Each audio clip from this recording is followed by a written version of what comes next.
What are the limits that we have as human beings as we face crisis or we face disease or diagnosis and loss?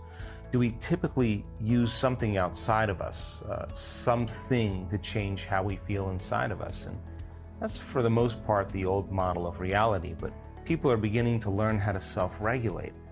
Everybody asks the same question: how to make a life better, more enjoyable? Is it our fault that life isn't what we want it to be? Is life unfair? Does things happen just randomly to us? Or is our life our responsibility? If you could, would you take responsibility for your life in your hands? Dr. Joe Dispenza explains how and why things happen to us and how to make our life better and easier.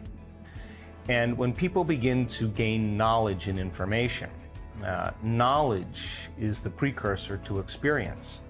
And every time they learn new things, they make new connections in their brain. Their learning is making new synaptic connections. So it starts in the mind. It starts with a thought. So as you begin to learn new knowledge and you begin to assemble new neurological structures, the key then is to be able to repeat that information, to review it, to study it, to talk about it. And if you take a group of people and you put them together that are interested in evolving their understandings and creating a better life for themselves, or seeing if their thoughts have some effect on their destiny, that knowledge then is information. And information and knowledge creates awareness, and awareness is consciousness, and you can't have consciousness without energy. So people, as they learn knowledge, they begin to change their energy. If they can review that information and they can talk about it, share it with one another, build a model of understanding, then they begin to fire and wire those circuits in their brain, and they begin to remember that information. So as they talk about it and they build that model, they're installing the neurological hardware in their brain in preparation for an experience. So then when they take that knowledge and they personalize it, they apply it, they demonstrate it, they initiate it in some way, and they do something differently, getting their behaviors to match their intentions or their actions equal to their thoughts, getting their mind and body working together is going to create a new experience. Now, experience then, the beauty of experience is that experience then further enriches the brain. People are beginning to learn how to self-regulate. They're learning how to change their internal state of being without relying on something outside of them. Now, what's the importance behind that? They tend to be more self-reliant, and they tend to resolve issues in their lives without relying on anyone or anything. So demystifying the process since 1986 has been my journey. And I started looking at, after my own personal injury and my own experience of healing, I started looking at other people that had similar health conditions or had chronic health conditions, and they were treating conventionally or unconventionally, and they were staying the same or getting worse, and then all of a sudden they got better. And so I traveled to 17 different countries and looked to see what the commonalities were with these people, interviewing hundreds and hundreds of people that had spontaneous remissions from disease. And it turns out they had four common things. First thing is that they believed that there was an intelligence that lived within them that was giving them life. And this intelligence, of course, is a consciousness, and consciousness is awareness, and awareness is paying attention. So they began to realize that this intelligence that was giving them life was keeping their heart beating and digesting their food and organizing those trillions of functions that happen on a moment-to-moment basis in our body. That body and the expression of life is a miracle in and of itself, and that they realized that they couldn't do the healing, that this intelligence could heal way better than them. So they decided, to develop a relationship with this intelligence, to take time and connect with it, to begin to commune with it, to give it some instructions, to give it a plan, a template, and begin to decide that if they had a relationship with it, if they could be present with it and design some future outcome, that once they were clear and felt good about that intention, that they could surrender that creation, surrender their disease to a greater mind and begin to replace it with a new idea of who they wanted to be. And that intelligence then began to respond and began to make changes in their health. The second thing that I discovered in the commonalities was that these people all of a sudden took responsibility for their disease. And they didn't say it was my ex that did it to me, or it was the loss of my partner, or my boss is a tyrant and they're the reason I am this way.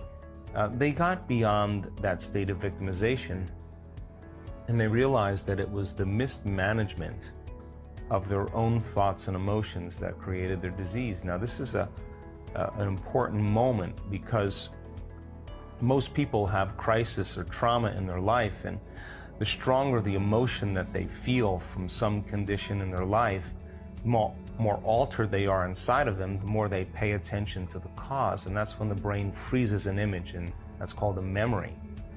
So then people then have experiences in their life from many years past, and they're living by the same emotions, and those emotions are connected to past memories. And for the most part, they're spending the majority of their biological life in their past.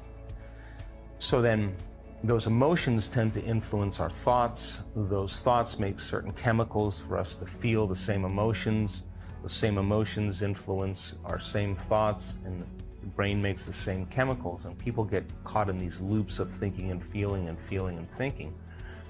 And so fear, unworthiness, guilt, shame, suffering, pain, anger, frustration, resentment, those emotions are derived from the hormones of stress. And it's a scientific fact that the long-term effects of the hormones of stress really signal the genes to create disease. And not knowing the words that I'm using right now, people intuitively understood that it was their own mismanagement of their thoughts and emotions that probably created their health condition. And those emotions of stress, the stress hormones, in fact, the long-term effects really begin to break the body down.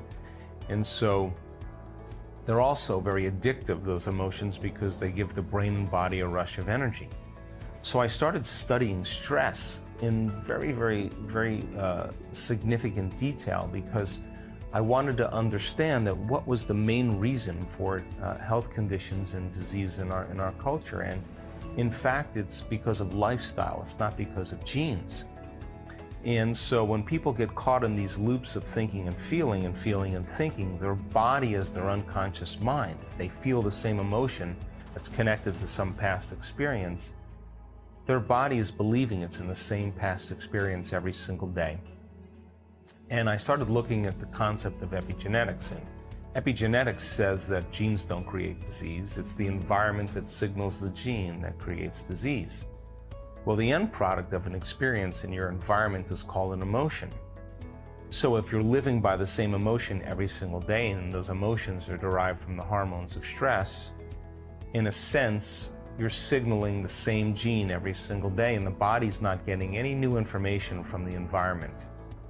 And if you do that over and over again, now you're headed for a genetic destiny. So I started to realize the effects of emotional and psychological stress, which are far greater than physical stress or physical trauma or chemical imbalance or chemical stress, that most stressors or stresses end up as psychological or emotional stress. And people become addicted to these emotions, and I realized that they use the problems and conditions in their life to reaffirm their addiction to some emotion. They really look for the circumstances in their life that can trigger that emotion, that it makes them feel something.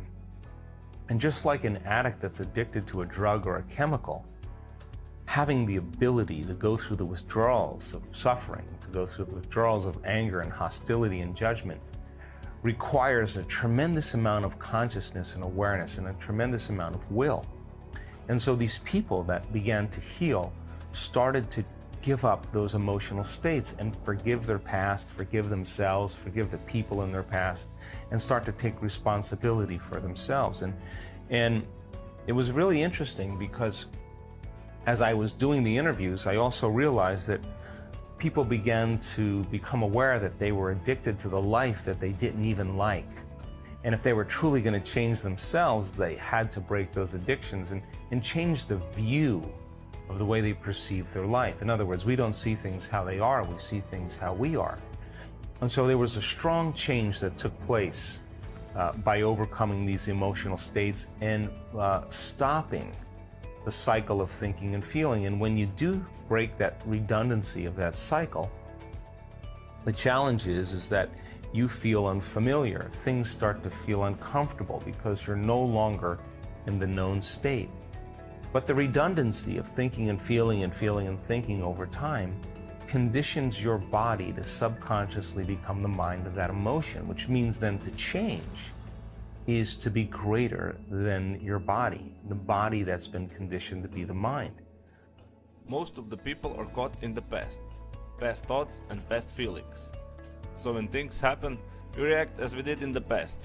So does it make sense then to expect different results?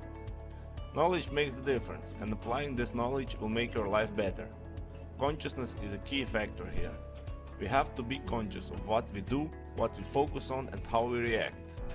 To change, we need to start taking thoughts and feeling emotions of that new reality, and not to worry how things will happen. This is not up to us. This is God's responsibility, or universes, or lives. We only need to know what, because we are creating for the whole time.